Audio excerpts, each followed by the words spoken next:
Credit access ग्रामीण limited व credit access India फाउंडेशनतर्फे अकोल्यात वाहतूक नियंत्रणासाठी बॅरिगेड्स प्रदान.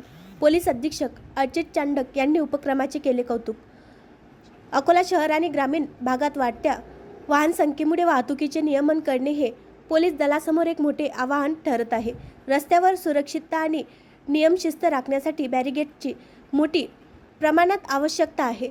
हे लक्षात घेऊन क्रेडिट ॲक्सेस आणि ग्रामीण लिमिटेड व क्रेडिट ॲक्सेस इंडिया फाउंडेशन यांनी सामाजिक उत्तरदायित्वातून पुढाकार घेत ट्रॅफिक बॅरिगेड पोलीस विभागात सुपूर्द केले आहे. दिनांक 16 सप्टेंबर 2025 रोजी माननीय श्री अजित चांडक पोलीस अधीक्षक अकोला यांच्या प्रमुख उपस्थितीमध्ये क्रेडिट ॲक्सेस ग्रामीण limited credit access India foundation यांनी पोलीस विभागाला 50 ट्रॅफिक बॅरिगेड प्रदान केले. या उपक्रमामध्ये वाहतुकीचे नियमन सुलभ होण्यास तसेच अपघात नियंत्रण